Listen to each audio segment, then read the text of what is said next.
As Vivian said, my first slide is a picture of me holding up a very long computer program on a dot matrix printout. It was a lunar landing that I had programmed in Pascal in high school. And it was simulated a lunar landing. And that's when I realized that I'm a geek and I love technology.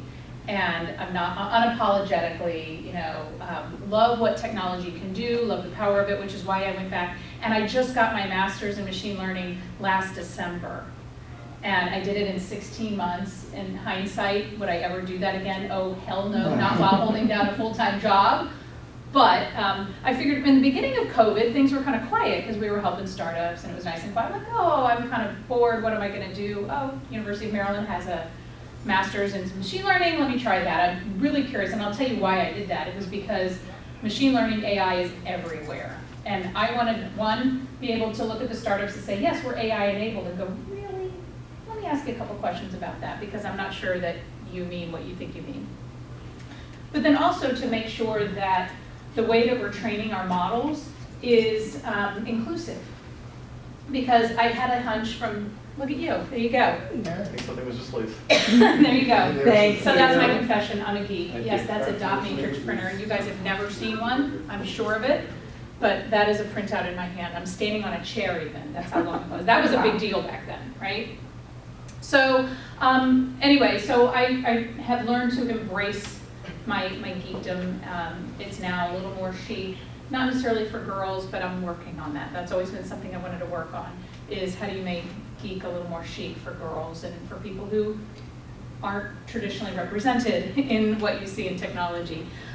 So my path has been a little bit like all of these. It has been, I explained to somebody there's no way that I have a straight path through anything. It was not planned. Oh yes, I'm exactly where I thought I was going to be. I had no idea where I was going or where I would end up.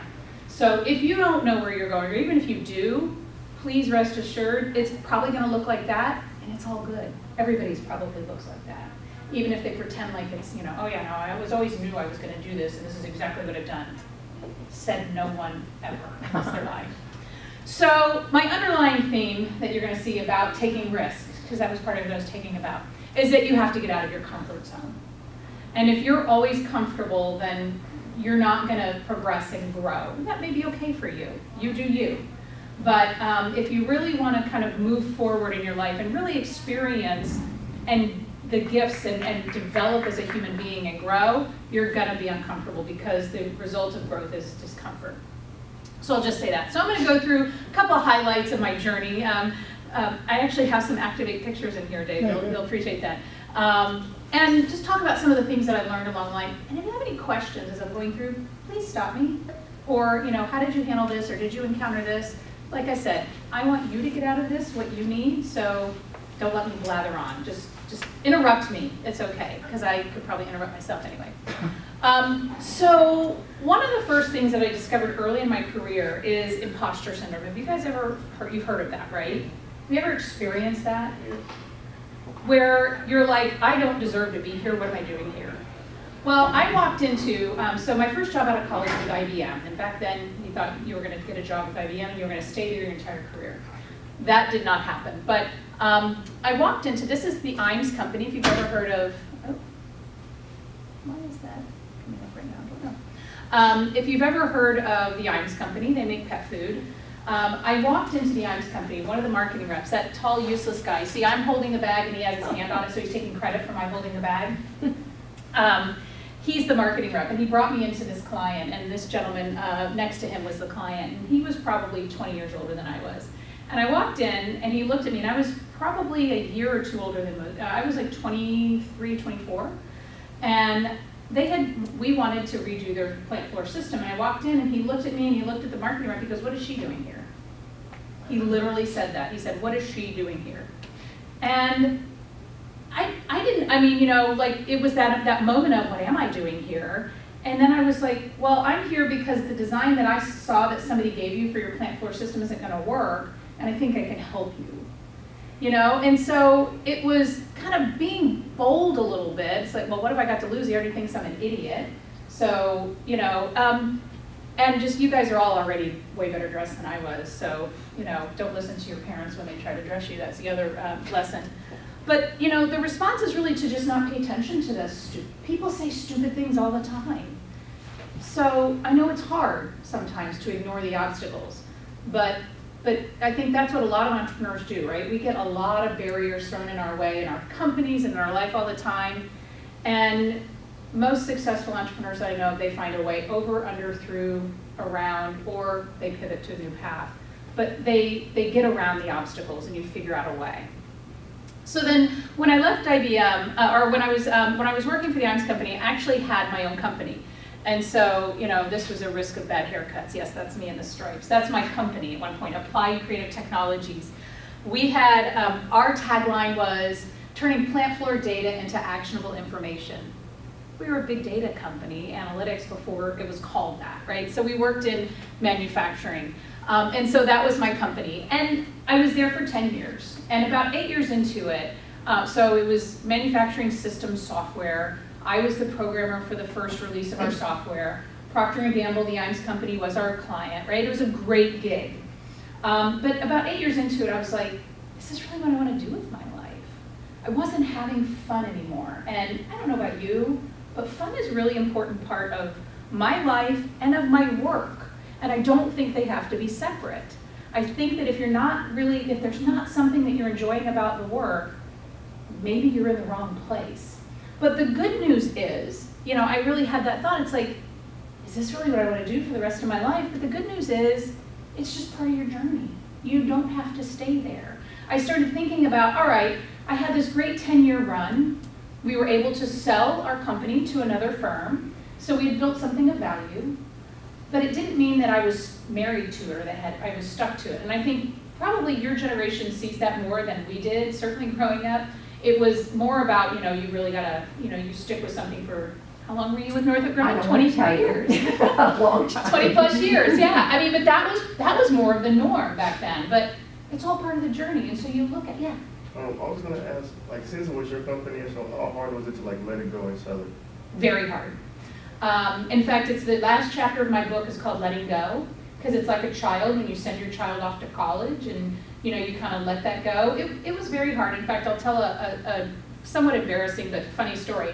The last time I was in my office, I had to put everything on a CD for my clients. So all of the software, all the documentation and everything as we were turning it over. And I sat there and I had this realization that 10 years of my life was fitting on one CD. And I was just like, wow. And so I got up and I was a little misty already and I started walking out of the office and there was a picture on the wall and I grabbed the picture. I'm like, well, I want to take this picture. I'm like, oh wait, that vase, I remember where I got that vase. I want to take that vase. Oh wait, there's a chair over there. Wait, that's my chair. And if you've ever seen Steve Martin in The Jerk, before your time, that's what I look like walking out of my office. I'm in total tears and I'm carrying all this useless crap out of my office because at that time I felt like it meant something to me.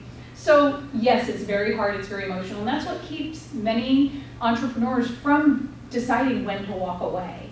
Because you're like, no, it's all about perseverance, it's all about perseverance, but it's also about knowing when to walk away, and that's a really tough thing. I think for me, we went through diligence we went through full diligence on being purchased with another firm, and that fell through. And when I realized how dejected I was about that, it's like, okay, I think this was really the path that I needed to take. And so then I went and was able to negotiate a deal with my business partner. My long-term, it was another firm that we had been working with. And so they took over everything. And it kind of had a life of its own. And I worked there for a couple of years helping them to integrate the system into their software. But it was really hard, and I think the people aspect was some of the hardest. And I do still keep in touch with a fair number of my former employees, but we had a really good team, and I miss that, you know, sometimes, just that. And that's part of what's driven me to get back into an entrepreneurial environment where I am now. Because after I sold my company, I took some time off, I wrote my book, I did some speaking and training. I was doing Activate the whole time, so I never stopped working. But I missed being a part of a team. And I realized that, you know, because it was a magical, and I actually talked about team later in here too. So that was a good question, thank you. So then, you know, she was talking about the book, being vulnerable. I don't know, do we have any writers? You must write, you must do some writing as a communications person. Anybody do any writing? I mean, I write all day long. I'm saying whether it's responding to 800 emails, Yeah. whether it's responding to RFPs, writing proposals, writing television scripts, I'm writing all day long. Right. And one of the notes that I'm going to have looking ahead to my presentation next week, it's reminding everyone, you have to learn how to communicate Yes. and write. Yes. So, but it's also a very vulnerable thing when you're writing about something personal, right? It's very vulnerable. It's almost like my whole life, and I was going to bring a copy of the book, and I'm sorry I forgot. But I was writing my book at the time my daughter was in 5th grade, and so that's her right there. And so I went to her class and was talking about the process of writing and editing and how, when one editor comes through and slashes your whole idea, that you can't take it personally and that that's okay. But, there's a lot of opportunity to be vulnerable in your career. And I found that being authentic requires me to be vulnerable sometimes, especially as a leader and especially as a manager, and that's okay. You'll connect with people better when you are your authentic self. You'll connect with the right people better when you're your authentic self. Because when you're trying to be somebody that you think you should be, or that you've heard you should be, or someone else has told you should be, number one, it's hard to remember, it's confusing, and it just doesn't feel right. So being vulnerable and writing the book was very vulnerable. It was very hard. I mean, and the whole story about how I got it was, I kid you not, I just was in the process of selling my business. I got invited to be on the US delegation to Tunisia for the first annual Business Women's Summit. So I was one of like 8 Americans in Tunisia in 2005, or probably many of you were born. But that was a weird time to be in the Middle East and in Northern Africa. And they lost my luggage, which is not an unfortunately is not an uncommon thing now. But so I'm in Tunisia, they lost my luggage, and I bonded with this other woman that also had lost their luggage. We were trying to find a toothbrush. And so neither one of us, in Tunisia they speak Arabic and French, neither one of us spoke either of those. I spoke enough Spanish to get the taxi driver to take us to the supermarket to get a toothbrush. I can't make this stuff up. So I started talking to her, and I said, so what are you doing? She goes, well, actually, I'm an author. And I said, really? And she did business books and stuff. And she says, what are you going to do when you sell your book? I said, well, I'm writing a book. And they just kind of said it out loud, right? And she said, what's it about? And she ended up later meeting an acquisitions editor, John Wiley & Son, who was looking for a book like mine, and she made the connection. I mean, it's just those strange things. But the really interesting thing, too, about this is that the vulnerability of writing, my father wanted to write a book. He passed away at 58. He was very young. And I was with him when he found out his cancer was terminal. And he's like, there's so much left to do. And I said, well, Daddy, what do you want to do? He says, I want to write a book named Howard the Duck. And I said, I'll help you. And unfortunately, we didn't get a chance to do that. That was April. He died on the 4th of July. But I kind of took that with me. That was 2002. That was something that I wanted to do for my dad.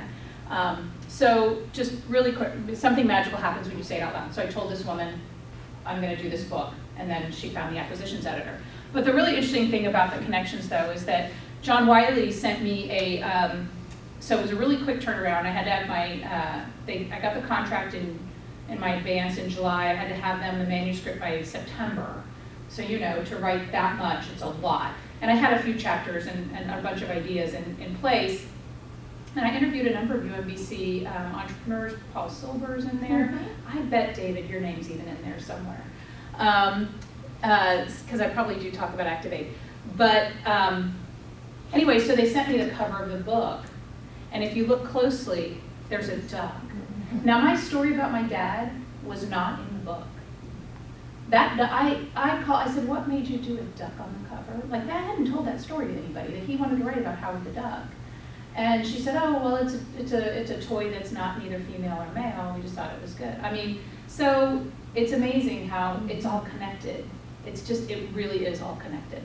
So anyway, so another risk of dreaming big. You guys have some big dreams? Like, are you afraid sometimes to tell people about them because they sound almost ridiculous? Well, I'm here to tell you, like I said earlier, something magical happens when you say it out loud. Have you guys ever seen the Startup Maryland bus? A couple of you have? We should get it back to UMBC. Mike's still doing it. Yeah, I just was texting with Mike this morning.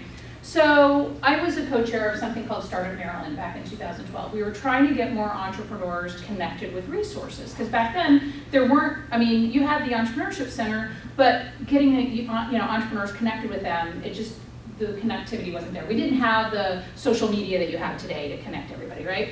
So we came up with this day. We're sitting in I was working for Howard County, the Maryland Center for Entrepreneurship, right down in Columbia. And Mike Finko and I were sitting in a conference room, and I said, you know what, we should just get a bus, and let's drive it around the state, put a big flag on it or something like that. And my boss at the time walked in, she goes, I think it's so cute that you can get a bus. Really? Game on.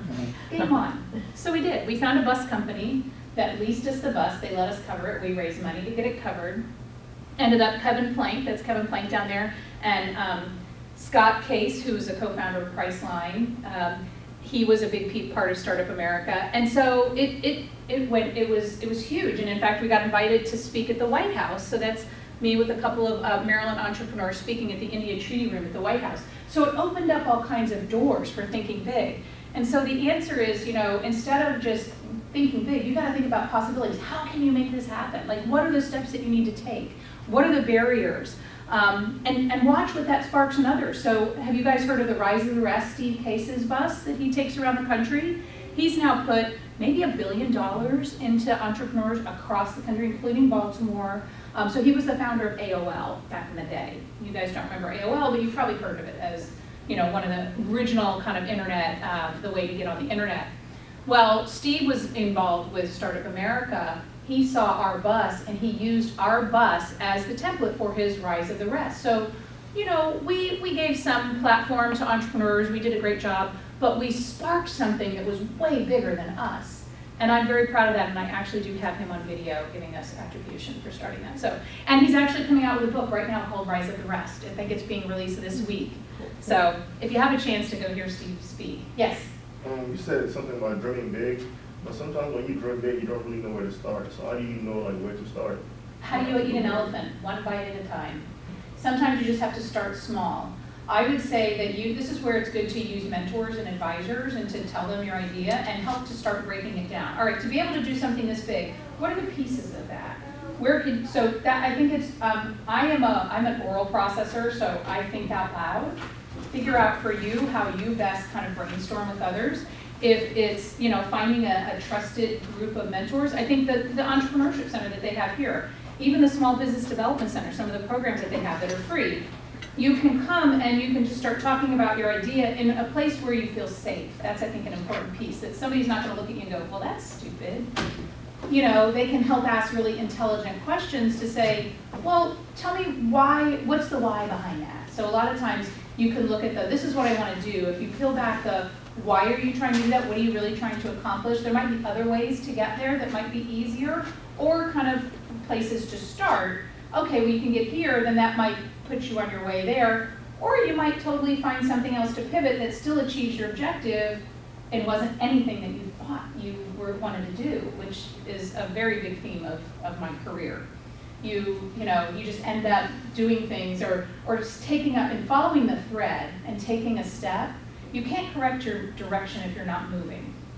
So if you think about that, if you're standing still, it's really hard to change your direction. Like when you're skiing. If you're going slow, it's hard to change, it's hard to turn. So just think about that. So I think getting some trusted advisors around you, using the Campus Entrepreneurship Center, people who aren't gonna laugh at big ideas, and help you break it down into steps and into achievable little chunks. Yeah, sure. Any other thoughts, questions? Hopefully everybody in here has a big, big dream. So this is a story about my time in the Obama administration. So what was really interesting is I got a call from a gentleman who said, I'm with Secretary Pritzker's office. This was Secretary of Commerce. And we have this position open for, and he starts describing it to me about entrepreneurship, Director of Innovation and Entrepreneurship, Office of Innovation and Entrepreneur, working with technology commercialization, working with universities. And I'm thinking he's asking me for a referral. Like, do I know anybody? That's honestly what's going through my head. And then as he's talking more about it, I'm like, this is a lot like my background. And then at the end of the conversation, he says, and Lisa Mitchell at the Kauffman Foundation said you would be perfect at this job. Well, Lisa Mitchell was involved with the Activate program. She was one of the National Science Foundation reviewers on that, and she'd been watching the program as we progressed. She also was involved with Startup America, so she saw me again there.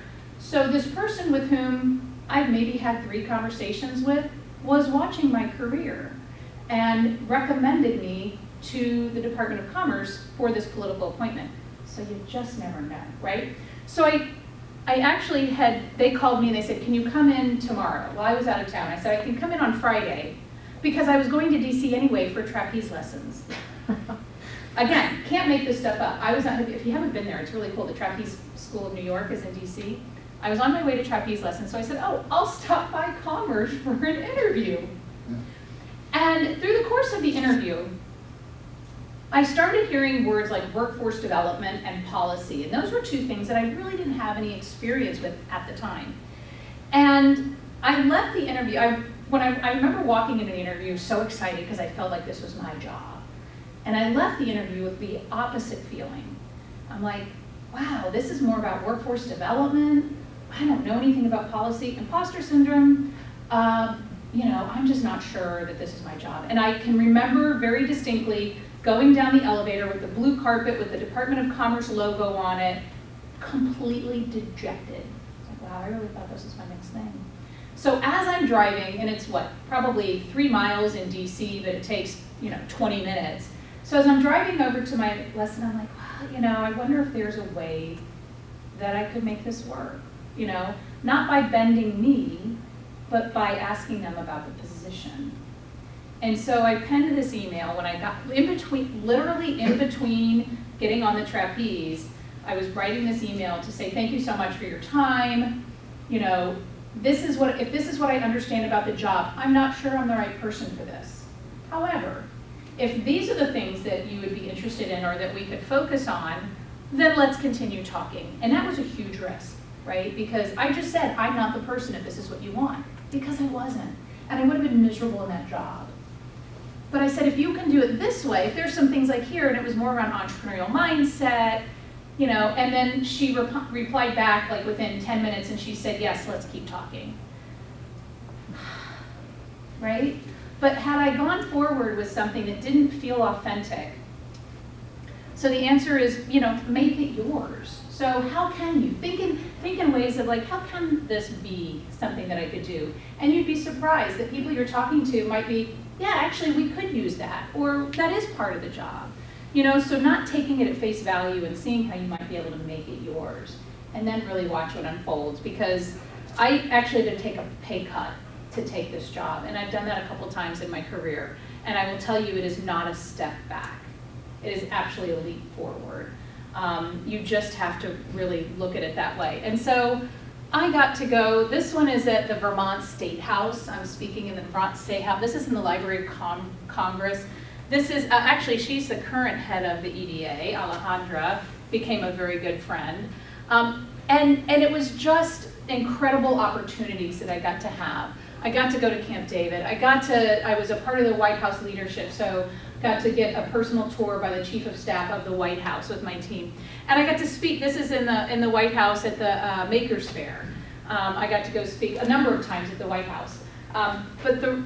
So you just never know what's gonna come out of these things. And my daughters got to meet the President and the First Lady. We got to go bowling in the White House. It was just beyond expectation. And I had to take a step back. But was it really a step back? Not in hindsight, it wasn't, but I had to kind of go on faith that this was the right thing for me at that time. So then I got to lead, one of the things I got to lead was the National Advisory Council for Innovation and Entrepreneurship. And the people that were on this committee, so I had to set this up and I had to recruit people and put them on the committee it was for the Secretary of Commerce. The president of Clemson University was on it. The current head of the National Science Foundation, Ponch, was on my committee. The owner of Hint Water, the founder of Hint Water, was on there. Like, people way smarter than me. And I have realized that if I'm the smartest person in the room, I'm in the wrong room. And I will tell you, don't ever be afraid of not being the smartest person in the room, because you rise up to the level of the people that you're around.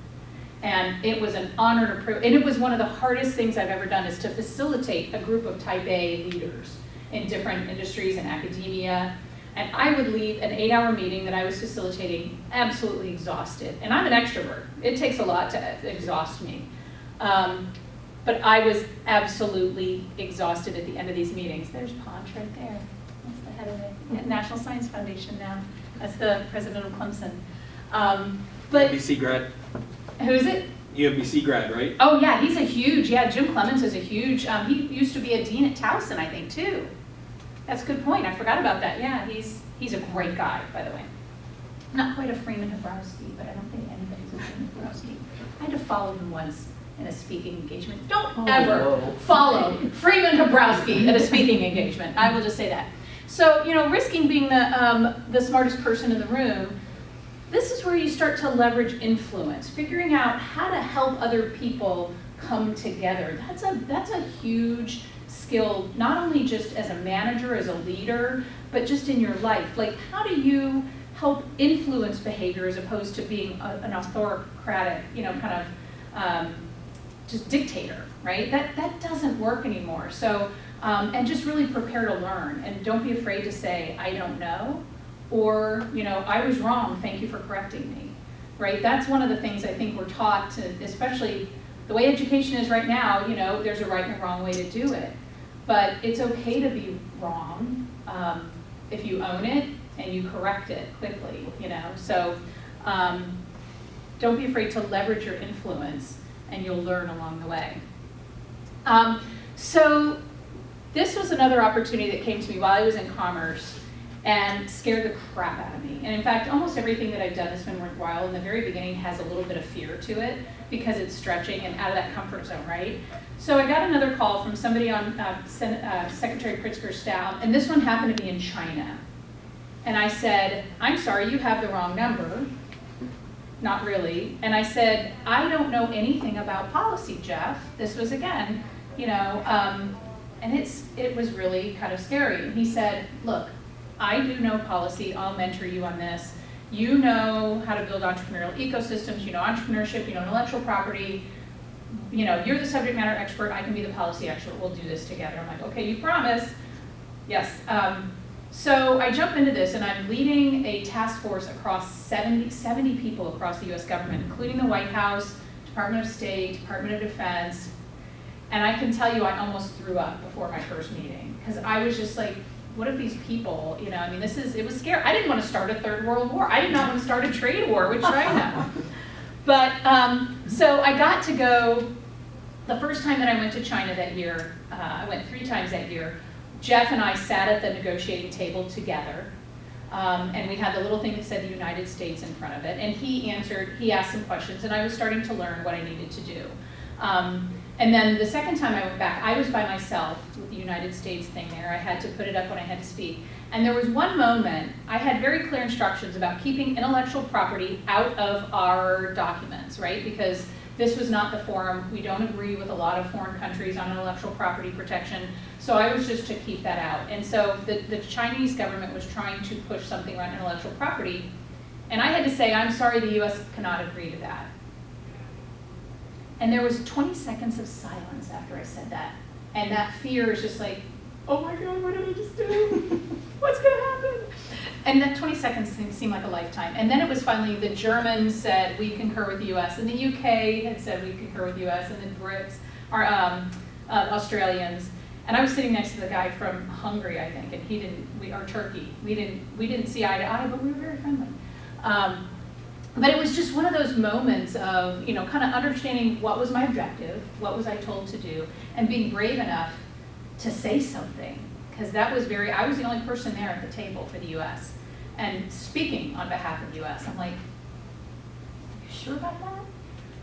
But somehow it worked out. So the answer is to say yes and ask for help and accept help.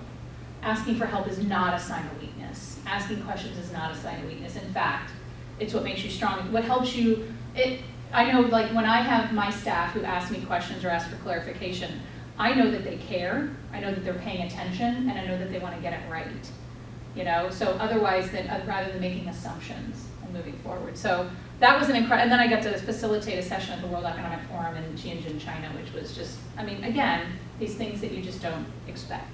But yeah, when you want to talk, I was not at the big table for this one. That was our chief science officer for the United States that was there. But you take your little sign and you put it up like that, and that's how you tell them you want to speak on these forums.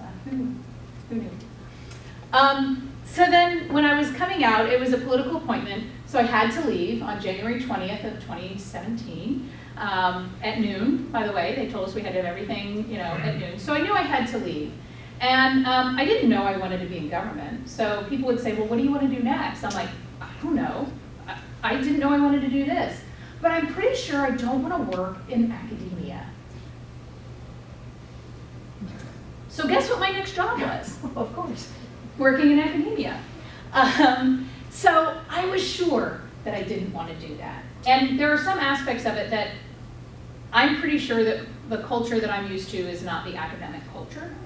As an entrepreneur, it's a very difficult, it's a challenging culture, but they need entrepreneurs. They absolutely need business people and entrepreneurs in academia. It was a 5 years well spent, but I didn't think I wanted to do that. But the lessons that I learned, and I jokingly say I can't unsee what I've seen.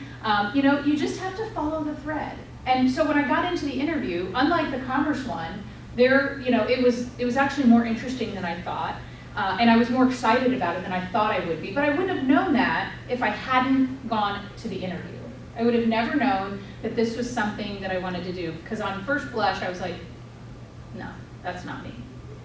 But it was an incredible experience, and I think we did some really great things. We got some good things launched in the 5 years that I was there. I was the Chief Innovation Officer in College Park.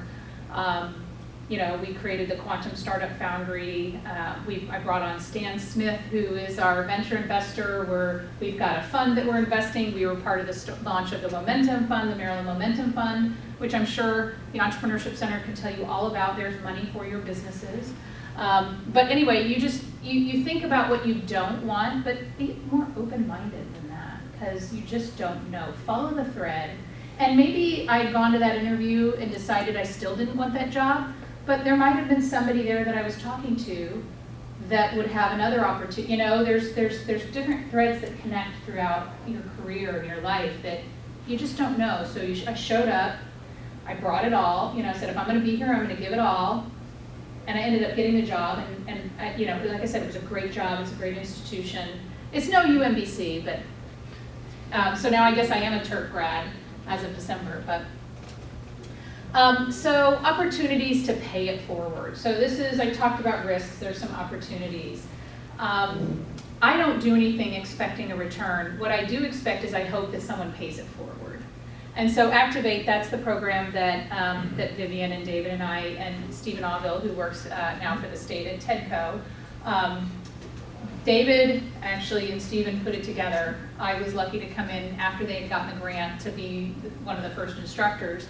And it was one of the most rewarding periods of my career. We had, I think, probably over 300 women, mid-career women that went through this program.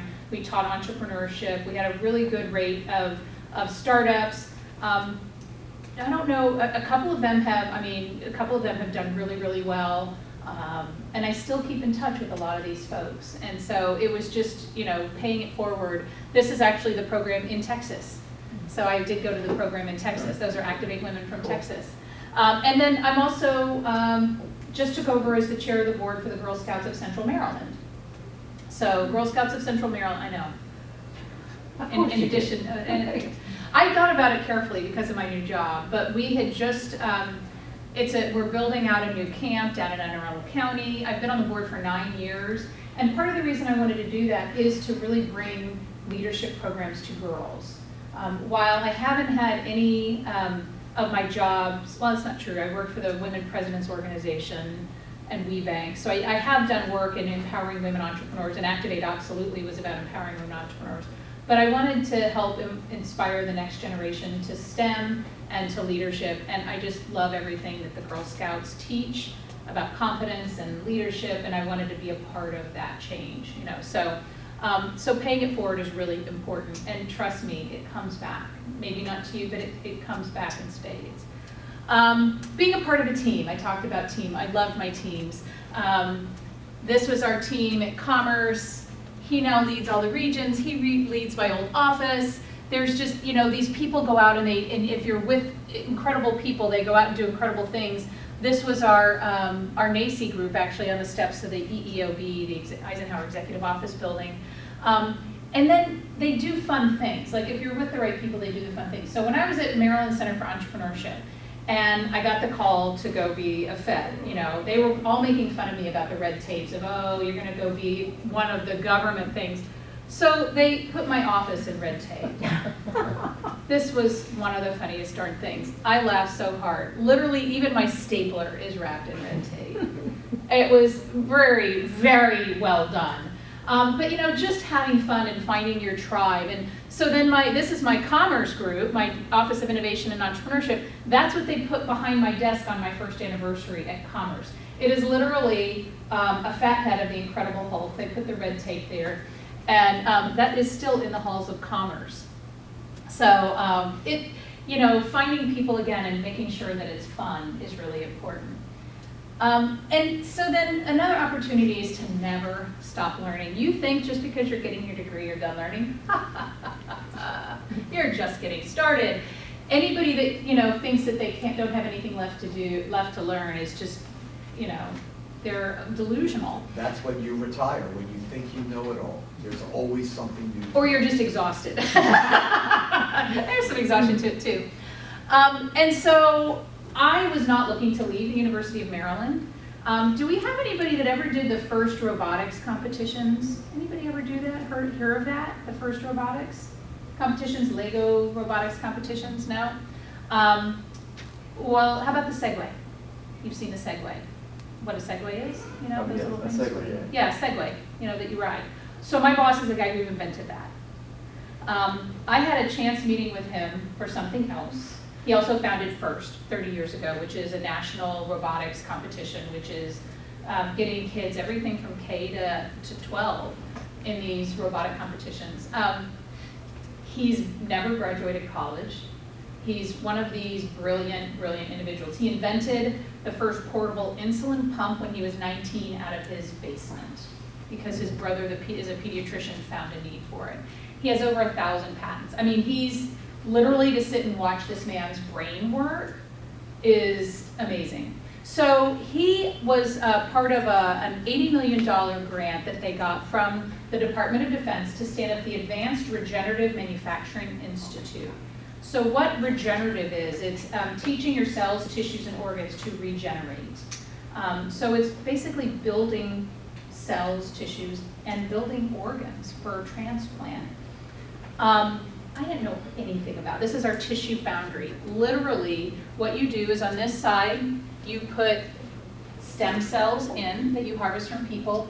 It automatically goes through this whole system. Nobody touches it. There's automation on every piece of it. It's closed so it doesn't get contaminated. And this particular line on the other side, an ACL replacement comes out the other end, a bone, ligament, bone construct. If you tear your ACL, it can replace your ACL with a ligament that has your own cells in it. It's insane. And I need a CEO for that company if you know anybody. She's got a rotator cuff repaired too. But so this was something that I'm like, I don't know anything about this. I know nothing about this. And I've been surrounded by really smart people who are really generous and are all focused on mission. And in fact, Dean is focused on mission. There's no ego there. He's maniacal sometimes about his mission and vision, but he just wants to help people. He's even got a wheelchair. Look up the iBot that climbs stairs. It's $30,000. They're working on getting the cost down, but it's amazing. Like this is the kind of stuff. So, you know, I was getting comfortable at the university after 5 years, although the quantum stuff was a little bit kind of out there. But I also looked at it as that this stuff is closer to market than where I was with quantum. This is actually happening. People are getting like skin cells and retinas and blood cells that are created out of your own either out of your own cells, out of some other stem cells. You've heard of cell and gene therapy. This is kind of the next step of actually creating these into scaffolds. And oh, by the way, we're actually working with companies who are doing this for meat. So they're taking cow cells and they're putting it in a scaffold and creating meat out of cow cells. So no cows are injured in the creation of this meat. And fish and leather. They're taking cow skin cells and creating leather. So you never stop learning, because you might just find an opportunity to save lives. And as I wrap up real quick and leave some time for questions, I'm going to play this video. This was, as I mentioned, one of our startups, Dr. Doris Taylor, was on CNN. She was Sanjay Gupta's Champion for Change. And it just aired this weekend, and it's just a remarkable video. So hopefully this will.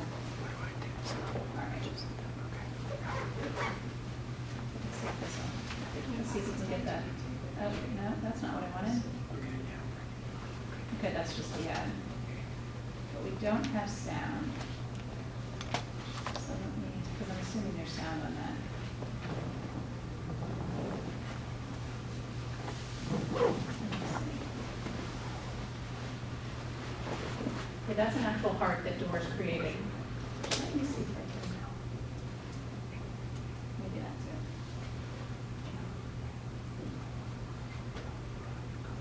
it. What we believe about life is about heart. It's about love, it's about fundamental form, it's about connection, it's alive. This idea that you could start to construct that, you know, in some ways, the biological sort of challenge of that, it's extraordinary. Doris Taylor is an innovator. She's trying to do something that everyone said was impossible. Grow new human hearts, individualized, personalized, waiting for people, thousands of people who need heart transplants and simply can't get them. So we use a pig heart. We basically use the equivalent of baby shampoo, put it through all the blood vessels in the heart, and what was left was this scaffold that looked like a heart, but we call it ghost heart. This is the ghost heart. This is where it Ghost began. heart. This is where it began. If I were somebody who you were doing this for, building this heart, So I'm standing would it be like my right here heart while they're ultimately? filming this whole thing. I will build you a personalized heart if you need a heart. I would take cells from your blood or your skin, I would make them into stem cells. I would then grow the billions of cells we need and put your cells on that pig scaffold. You cover every surface of that scaffold with your cells. And then we teach it how to grow up and become a heart that matches your body. I think this whole idea of teaching cells, it's hard to get your head around. When you go out and jog, are you teaching the cells in your leg to get stronger? That's basically what I'm doing too. I'm just using an artificial stimulator and an artificial blood pressure. You remember the first time you saw it actually work? Yes, yes. You know, it's one of those 20 years. moments in where I was. You can't invent this stuff, Right. although we kind of did. I'm going to tell you about a 20-year journey that many people told me couldn't be done. I always just check the news on my phone, and I was like, oh my goodness, ghost heart, like what could that be? 26-year-old Michaela Powell had a heart transplant herself. Now, it saved her life, but it's not the personalized heart Doris is describing. Michaela is on a daily regimen of anti-rejection drugs, worried that her body might one day reject her donated organ. I was just insanely inspired by that video. It touched me so much that I had to message her. Thank you for giving me hope. She said, to think that I could one day have a normal life? Oh my gosh.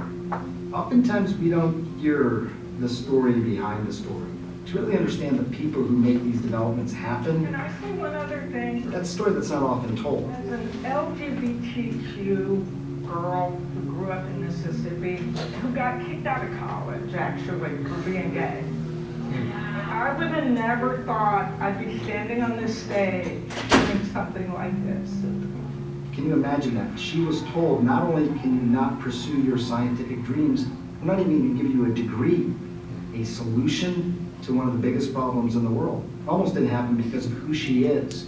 For all the people who still say, no, we'll do it first in pigs, then we'll go to people. Every day we don't get there, somebody else dies. It's gonna work. I got to touch a heart today that was created by Doris. That there is such a place where science and spirituality really intersect. I think it's probably at a place like this. Someone else said to me, you're not building Oregon, you're building hope. So to go from simulating a lunar lander that is completely innocuous, It's all about profit. to have the opportunity to work with somebody like Doris, you just don't know where your path's gonna take you.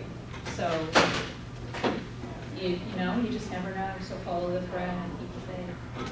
Julie, you are just amazing. I'm sorry. telling you,